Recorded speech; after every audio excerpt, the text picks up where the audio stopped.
तर आज आपण पाहणार आहोत बैलपोळा, जो लिहिला आहे धोंडीराम सिंह राजपूत यांनी। ह्या धड्याचे प्रश्न उत्तरे। तो आज हम सीखेंगे question answers, standard 5 lesson Bailpola. प्रश्न पहिला, एका वाक्यात उत्तरे लिहा। अ, बैलांच्या सणाला काय म्हणतात? तर उत्तर आहे बैलांच्या सणाला बैलपोळा असे म्हणतात। उसे बैलपोळा ऐसे बोलते हैं। बैलांना कसे सजवले जाते? तर बैलांचा सण जेव्हा असतो, त्यांना मखमली शाल त्यांच्या पाठीवर दिली जाते, तसेच त्यांच्या शिंगांना रंगवलं जातं आणि त्यांच्या कपाळावर रेशमी बाशिंगे बांधली जातात। नेक्स्ट क्वेश्चन ई, बैलांची नावे कोणती आहेत? अभी देखो नेक्स्ट क्वेश्चन है ई, बैल, जो बैल है ऑक्स, उनके क्या क्या नाम है? तो त्यांची नावे आहेत, बैलांची नावे आहेत ढवळ्या आणि पवळ्या, ऐसे उनके नाम है।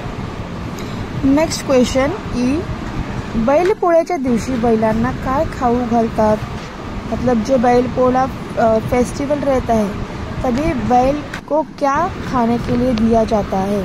तर उत्तर आहे, जेव्हा बैलपोळा असतो तेव्हा त्यांना पुरणपोळी खायला दिली जाते। जब भी बैल का फेस्टिवल रहता है तभी उन लोगों को खाने के लिए पुरणपोळी दी जाती है। प्रश्न दुसरा, शेवट समान असणारे कवितेतील शब्द लिहा।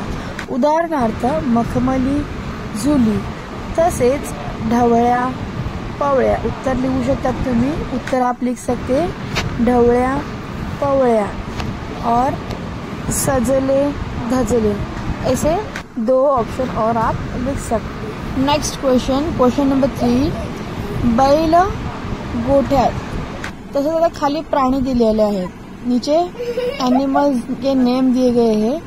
ऐसे खालील प्राणी कोठे रहतात ते लिहा। मतलब ये जो प्राणी दिए गए हैं वो कहाँ पे रहते हैं, ये हमें लिखना है। अ, घोड़ा, घोड़ा तबेला। आ, वाघ गुफा। ई, माकड, माकड झाड। ई, हत्ती, हत्ती जंगल। ई, मासा, मासा पाणी। ऊ, कासव, कासव पाणी आणि जमीन। नेक्स्ट क्वेश्चन नंबर 4, खालील शब्दांपासून अनेक शब्द बनवा। उदाहरणार्थ कपाळी, कळी, पाळी, पाक, पाकळी। ओके, तसंच तुम्हाला जैसे कि अभी दिया गया है कपाळी, एक वर्ड दिया है। अभी कपाळी के ये 4 वर्ड्स उन्होंने बनाए हैं। वैसे हमें जो नीचे दिए गए पुरणपोळी और गांव भर, ये 2 शब्दांतर पोळी, पुरण लिख सकते हैं, पोळी लिख सकते हैं। देन रण करके आएगा पोळी। नेक्स्ट गांव भर, तर आपण लिहू शकतो, आप लिख सकते हो गांव और भर, देन वर, ऐसे आप वहाँ पे वर्ड्स लिख सकते हैं। प्रश्न 5, सजले धजले अशा शब्दांना जोड शब्द म्हणतात। कवितेत आलेले खालील जोड शब्द वाचा, जसेच्या तसे पाहून लिहा। असे आणखी काही जोड शब्द लिहा।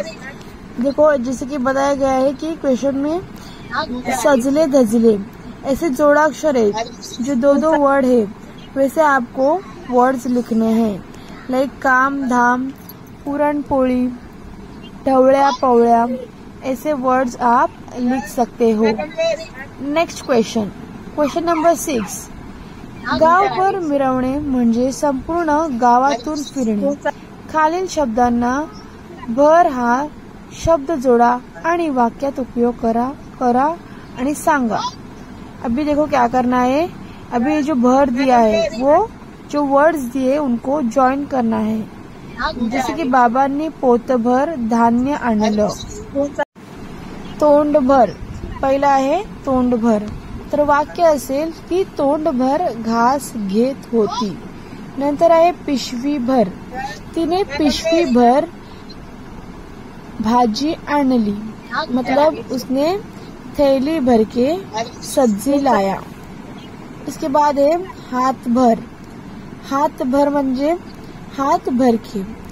उन्होंने हाथ भर के मुझे चावल दिए. म्हणजे हे मराठीमध्ये कसं लिहिणार? हात भरून तिने मला तांदूळ दिले. नंतर घरभर. रीमा घरभर नाचत फिरत होती.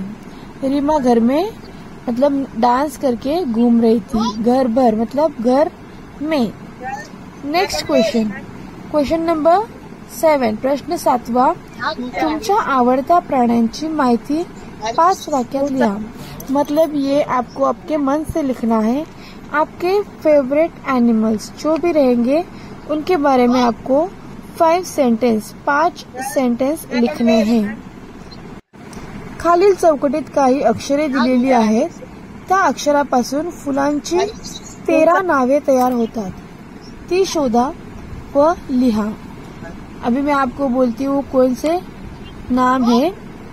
तर फुलांची नावे आहेत पारिजात, कमळ, मोगरा, जास्वंद, शेवंती, गुलाब, जाई, जुई, गुलछडी, चाफा, अबोली, शेवंती, झेंडू.